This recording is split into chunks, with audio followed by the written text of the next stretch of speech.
Hey, what's going on, guys? The Beldam is back for a brand new video.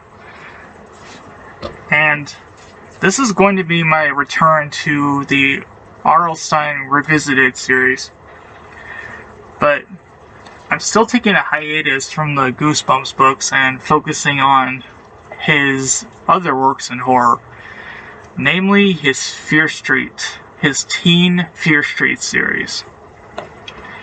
And since we're kind of starting back at the beginning, I figured I would review something that goes a little bit further back than the very first Fear Street book, and that is his very first horror novel, Blind Date. Now, a little bit of context for this book. R.L. Stine wasn't always a horror writer. Before he became a horror writer, he was mainly known for writing comedy. He wrote joke books, he worked on college humor magazines, and when he moved to New York, and guys, before he really got into publishing, or when he started working with publishing companies, he was working with like humor magazines, and up until then he didn't really. He was always writing stories, so even when he was a child, that's all he did was he loved writing. And when he moved to New York, one day a publisher, she came to him and she asked him to write a horror novel for teenagers. And she didn't give him any idea what the horror novel was going to be about. She just told him the title. She just told him to go home and write a book called Blind Date a horror novel for teenagers. And which he did. And it was a success. So he continued on he wrote more of the Fear Street. I mean, he wrote more teen slashers. But this book was kind of like this was the precursor to what the Fear Street series would end up becoming. This book doesn't really have anything to do with Fear Street. I mean, nothing. It doesn't have any references. It doesn't have any Easter eggs or nods to the series. This is a completely standalone book, but it paved the pathway to what would become the Fear Street series. And in fact, I think this was before. This was 3 or 4 years before the first Fear Street book came out. So, yeah, I think it was interesting because I didn't grow up reading these. I didn't grow up reading the Fear Street books. So reading the books for the first time, you guys are going to get my genuine reaction and what I think about them, and if I like them or if I don't, etc. So I figured, why don't we just start with his very first horror novel? So, yeah, Fear Street. Blind Date. First impressions are important, I would say. And this book is this book is kind of middle of the road for me. It's not great, but it's not really good. It's kind of mid.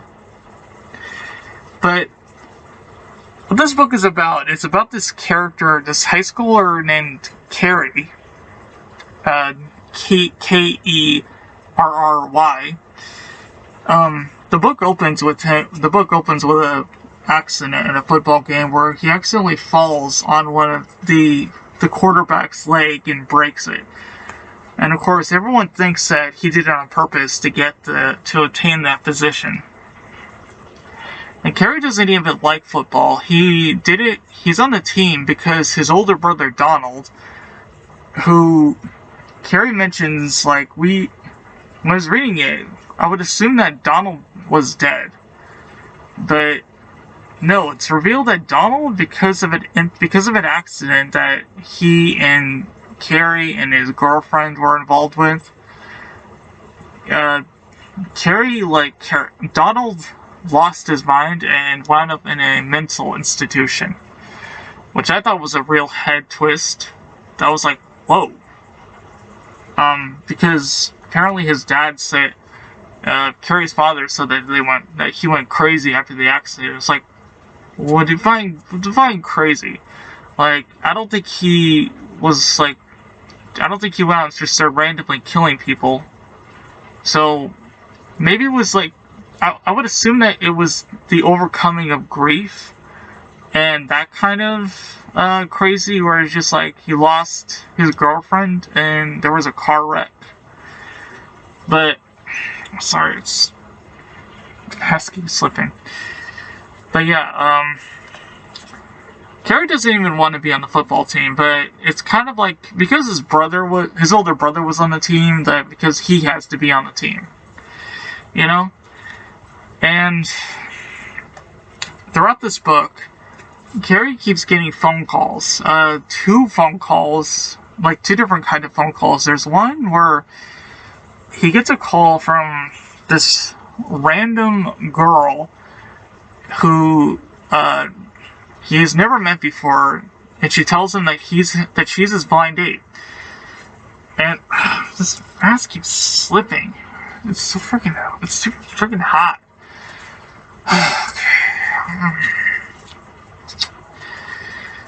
I'm gonna take this off. Sorry, it's too hot. Okay. So he keeps getting these phone calls, and of course, Carrie. This book was written in like 1986, so you can imagine that the writing style for this is like, you're in the mind of a teenage boy, of a hormonal teenage boy. So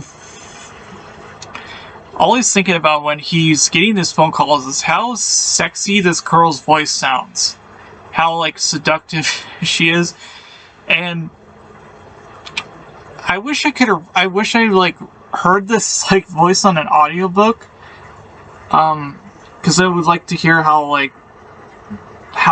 Carrie hears it, because I was just like, because it's hard to read like what a sexy girl's voice sounds like through a phone, you know.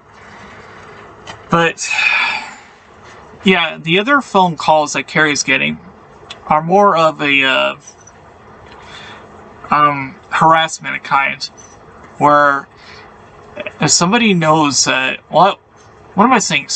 Everyone knows that Carrie broke the lead quarterback's leg, even though it was an accident.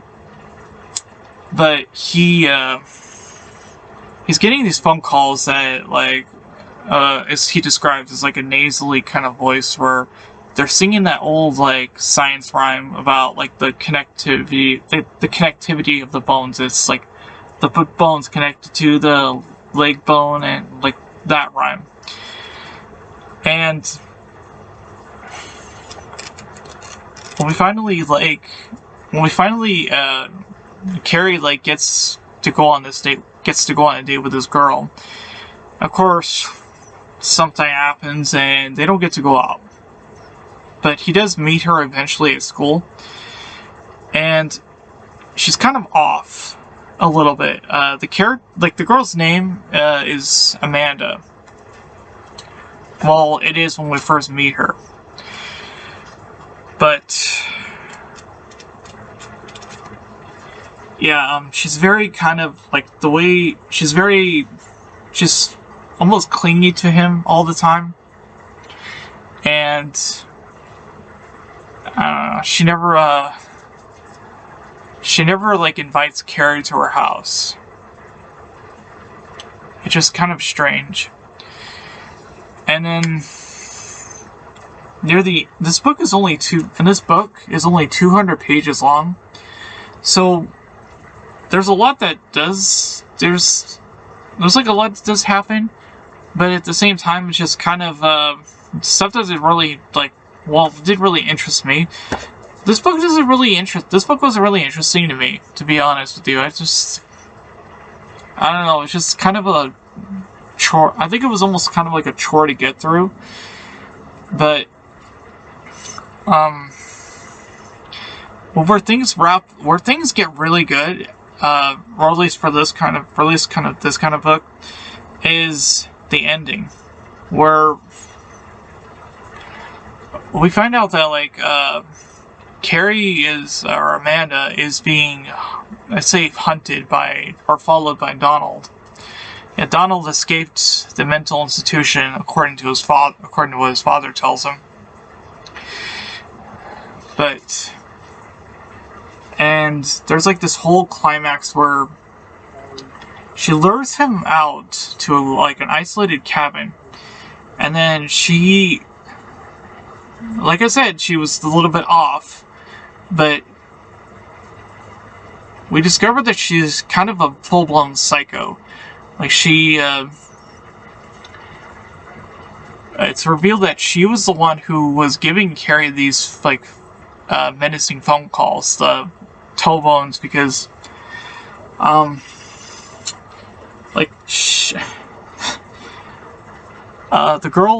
girlfriend in the car, when Carrie and Donald and his girlfriend, they were in a car accident, and so he was there was this whole thing where Donald told this girl, I guess she was in the mental institution as well. She told this girl about all that happened. In her mind, she put herself in the situation, but not she didn't she literally put herself into the story. And she believed that the girl that died was her sister. And so she believes that Carrie and Donald killed her sister, and that's why she wanted revenge on Carrie. So she was giving me a little bit, and she was giving the way that he wrote this scene is she was giving me a lot of Annie Wilkes, because she essentially she wants to break every bone of his body with a sledgehammer. And she ties him to a chair, and she actually succeeds in breaking one of his feet, or the toe bone, with the sledgehammer. So I was just getting a little bit of a Misery vibe for that with that scene. But yeah, she just this girl was just crazy. I mean, she was just a full-blown loony. And it just it made me it made Carrie realize oh, maybe I shouldn't think about going on blind dates anymore, which is kind of funny. At the very end of the book, his friend Josh, she's trying to set him up, or he's trying to set Carrie up with his cousin, and it's another blind date, and he asks him, well, at first he turns it down, but then he asks him how hot is she, or something like that. So yeah, like I said, I didn't dig this book a lot. I just thought it was okay. It's very just simple, you know? It's just your basic teenage and murder mystery.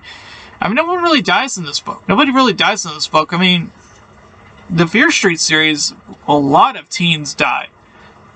But in this one, it's not really I mean, there's one teenager who dies, but it's not by the hands of the killer. It's by the hands of like a car. It's by like a car accident, you know. So I don't really count that as like having the hands of a serial killer, but she's just kind of psychotic. I guess I should mention, like, this girl was assuming a different identity. Her name wasn't even Amanda.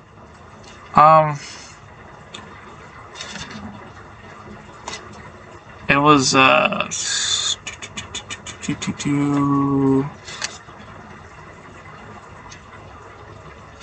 have it right here.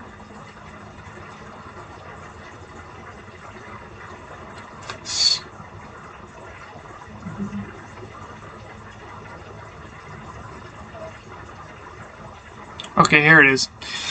At the end of the book, where Donald tells Carrie that her name isn't Mandy. Donald said in surprise. She told you her name was Mandy? Man, oh man, he whistled. A whistle of surprise. He always whistled. A whistle Carrie hadn't heard in over a year. That's how long Donald's been gone. That's what I used to call Amanda. Her name is Nancy. Nancy Kelly. That is the girl that Carrie was going out with. That's the girl that she was assuming the identity, or was thinking that she was the sister to Amanda, who was really the girl who died in the car accident with Donald and Carrie. So, as far as like, I mean, full disclosure, I thought Nancy was actually pretty, she was pretty good at being like the maniacal serial killer type for teens, for a teen book. I mean, there's only like, it's not fully revealed until like the last 2 chapters that she's like full-blown psychotic. But yeah, I really enjoyed that. Everything else is just kind of mediocre, in my opinion. So yeah, let's just blind date. It's fine.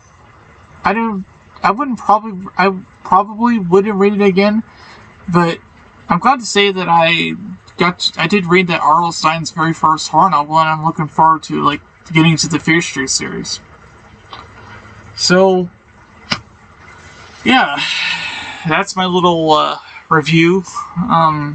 Thank you guys for watching. I really do appreciate it, and I promise that I will have some more content coming real soon, and I will get in some more book reviews very soon. So take it easy, thank you, and take care.